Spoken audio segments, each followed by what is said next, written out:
रायगढ़ में सोमू अपनी पत्नी मालती के साथ रहता है।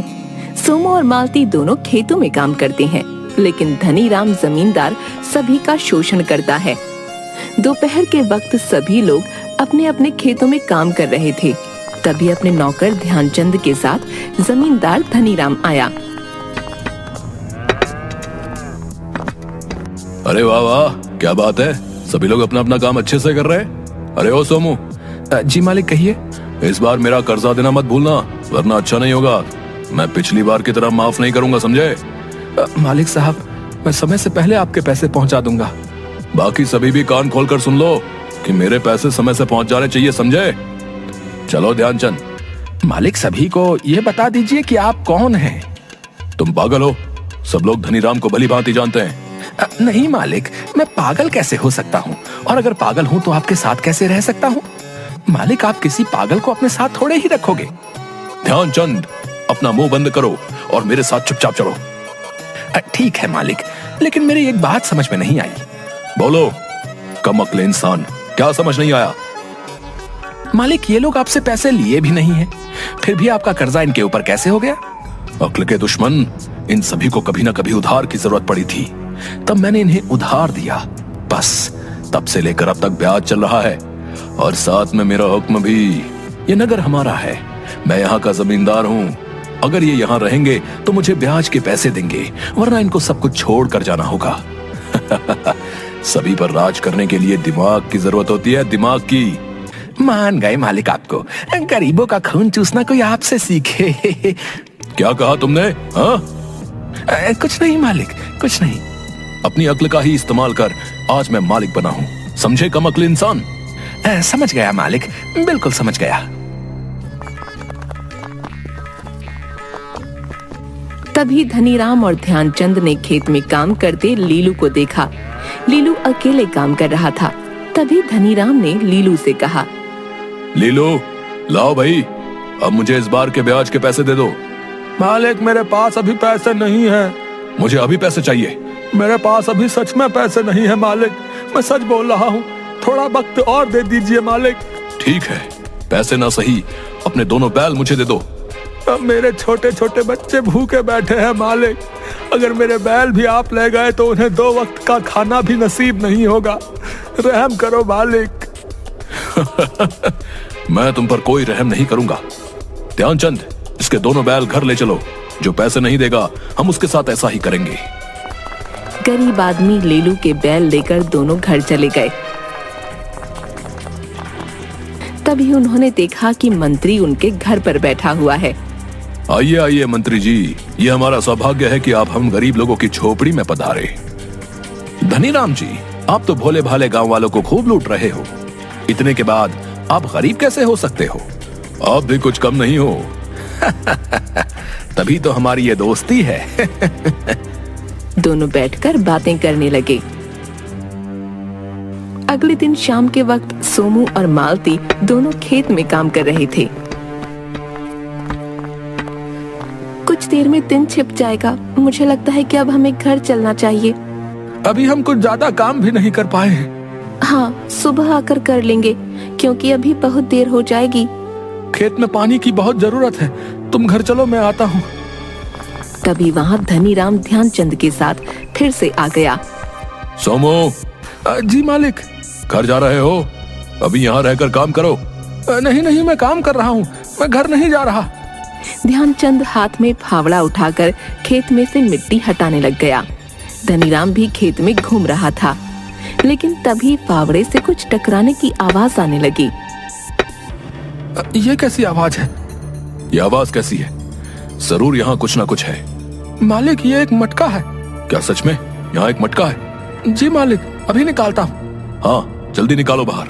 सोमू ने मटका बाहर निकाला। धनीराम ने मटका लिया और खुशी से नाचने लगा। वाह वाह, बहुत अच्छा, बहुत अच्छा। एक और मटका, अब मैं अमीर हो गया। मेरे पास बहुत सारा धन दौलत हो गया। ये मटका मुझे मिला है तो ये मेरा हुआ ना? इस नगर में हर किसान के खेत पर धनीराम का हक है, समझे? ये मटका मेरा है। मेरे खेत में मिला है तो आप इसे नहीं ले सकते। ये नगर मेरा है और मंत्री जी मेरे मित्र हैं, इसलिए अपना मुंह बंद रखो। नहीं तो मैं मंत्री जी को यह मटका दे दूंगा और तुम्हें कारागार में बंद करवा दूंगा। मालिक, ये मटका मुझे दे दो, मैं गरीब आदमी हूँ, इस मटके से मेरे परिवार का भला हो जाएगा। नहीं, मैं ये मटका तुम्हें नहीं दूंगा। सोमू और मालती उदास होकर अपने घर चले गए। रात के वक्त अपनी झोपड़ी में मालती उदास बैठी थी। तभी सोमू ने पूछा, अब तुम्हें क्या हुआ? तुम इतनी उदास क्यों हो? हमें किस्मत से धन मिला था और वो भी हाथ से जाने दिया। मैं कर भी क्या सकता था, वो बहुत ताकतवर लोग हैं, राजा साहब से हमें झूठा फंसवा देते। हाँ, लेकिन उस बुरे इंसान के पास धन क्यों रहे?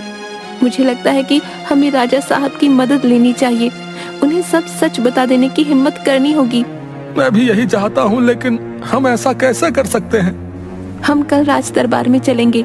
हमारे राजा बहुत दयालु और ईमानदार हैं। मुझे राजा साहब पर पूरा विश्वास है कि वो इस पापी से हमको बचा लेंगे।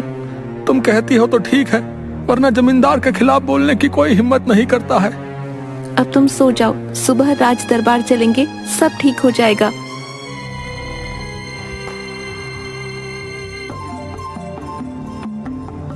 राजा विक्रम सिंह का दरबार लगा हुआ था। वहाँ सभी उपस्थित हुए। तभी मंत्री ने सभी से कहा, कहिए, कौन क्या क्या समस्या लेकर आया है? मंत्री जी, हम भी एक समस्या लेकर आए हैं। गांव के जमींदार धनीराम ने हमें बहुत परेशान किया हुआ है। अच्छा, वो धनीराम? अरे तुम पागल तो नहीं हो गए हो? धनीराम जैसे सज्जन व्यक्ति के लिए आरोप लगा रहे हो? मंत्री, क्या तुम धनीराम को जानते हो? हाँ राजा साहब, वो बहुत अच्छे व्यक्ति हैं, सबकी मदद करते हैं, लेकिन ना जाने ये लोग धनीराम पर झूठे आरोप क्यों लगा रहे हैं। मंत्री, तुमने आरोप सुने भी नहीं है और पीड़ित को पहले ही चुप करा दिया। राजा विक्रम सिंह के दरबार में सबको न्याय लेने का अधिकार है। माफी चाहता हूँ राजा साहब, लेकिन बोलो, तुम्हें क्या कहना है? राजा साहब, मैं और मेरी पत्नी खेत में काम करते हैं, लेकिन धनीराम आकर आधी फसल ले जाता है। और हद तो तब हो गई जब मुझे सोने से भरा एक मटका मेरे खेत में मिला और उसे भी धनीराम ले गया। इतना सुनकर मंत्री के होश उड़ गए। राजा ने मंत्री की तरफ देखा और कहा, मंत्री, शायद चोर मिल गया है, धनीराम को तुरंत पेश करवाओ। महाराज, ये गरीब लोग हैं, ये कुछ भी बोलते हैं, आप इनकी बातों में मत आइए। ये झूठ बोल रहे हैं और अपने फायदे के लिए कुछ भी बोल सकते हैं। मंत्री, जितना कहा गया है उतना करो। धनीराम को मेरे सामने पेश करो। मंत्री ने 2 सिपाही भेजकर धनीराम को दरबार में बुला लिया। महाराज की सदा ही जय हो। आपने मुझ गरीब को कैसे याद किया, हुक्म करें महाराज। सोमू और मालती, ये जो भी कह रहे हैं, क्या वो सच है? तुम्हें कोई मटका मिला था? नहीं महाराज, आप और सोमू किस मटके की बात कर रहे हैं? मुझे समझ नहीं आ रहा है। मैंने ऐसा कोई मटका नहीं देखा है। जमींदार साहब, सच बोलिए ना कि आपने मटका देखा नहीं बल्कि छीना है। नहीं नहीं राजा साहब, सब झूठ बोल रहे हैं। तभी पीछे से ध्यानचंद आया। उसके हाथ में एक बहुत बड़ा बोरा था। तुम यहाँ और इस बोरे को लेकर क्यों घूम रहे हो? राजा साहब, मैं ध्यानचंद हूँ और हमेशा जमींदार के साथ रहता हूँ। मैं कुछ सच आपको बताना चाहता हूँ। हाँ बोलो। महाराज, इस बोरे में धन से भरे हुए मटके हैं जो राजमहल से चोरी किए गए हैं, और सोमू के खेत से जो मटका मिला वो भी इसी में है। देखा राजा साहब, मैंने कहा था ना कि मैंने कुछ नहीं किया है। मेरा नौकर चोरी कर रहा था, इसका मुझे दुख है। आप इसको फांसी पर चढ़ा दीजिए। रुकिए जरा, सब्र करिए धनीराम जी। ध्यानचंद, तुम अपनी पूरी बात रखो। महाराज, धनीराम आपका बहुत दिन से धन चुरा रहा था, इसलिए मैंने एक मटका सोमू के खेत में छुपा दिया, जिसको धनीराम ने वापस छीन लिया। मालती को मैंने पहले बता दिया था। लेकिन तुम तो धनीराम के साथ वर्षों से काम कर रहे हो, अचानक उसके खिलाफ कैसे? लंबी कहानी है महाराज। इस कपटी धनीराम से मैंने बस कुछ रुपए उधार मांगे थे, आज से 15 साल पहले, जब मेरी बीवी रज्जो पेट से थी। उससे दर्द सहन नहीं हो रहा था। मैंने धनीराम से बहुत मिन्नतें की। मालिक, मेरी बीवी और बच्चे को बचा लीजिए। अगर मैं अभी उसको नगर की आया के पास न ले गया तो उसकी मौत हो जाएगी। मुझे उससे क्या फायदा होगा? कल मरे सो आज मरे। मेरे पास कोई पैसे नहीं है। मालिक, रहम करें मालिक। हट पिल्ले। उस दिन मेरी आंखों के सामने मेरा परिवार उजड़ गया था। मैंने उस दिन से इंतजार किया आज का, और आज सब आपके सामने है महाराज। इस कपटी को इसके किए की सजा मिलनी चाहिए। पिछले कुछ महीनों से राजमहल का खजाना लुटता रहा है। हमें उस चोर की तलाश थी। आप तीनों का धन्यवाद जो आपने इस दुष्ट चोर को पकड़वाने में हमारी मदद की। नहीं नहीं, मुझे माफ कर दीजिए महाराज। सिपाहियों, धनीराम से सारा धन वापस लेकर इसको उम्र भर के लिए कैद कर दो। सिपाही धनीराम को लेकर जाने लगे, लेकिन तभी धनीराम ने रुक कर कहा, महाराज, मैंने गलती की है और मुझे सजा स्वीकार है, लेकिन मैंने ये अपराध अकेले नहीं किया है, इसलिए मेरे साथी को भी साथ भेज दीजिए। कौन है तुम्हारा साथी? आपका कपटी मंत्री, जो चोरी करके राजमहल का धन मुझे देता था और इसमें से हिस्सा भी लेता था। क्या मंत्री जी, आप भी?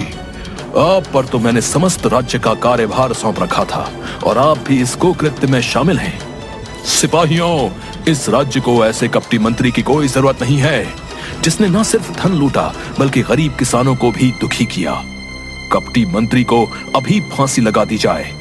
नहीं नहीं, माफ कर दीजिए महाराज, माफ कर दीजिए। सिपाही मंत्री और धनीराम को ले गए।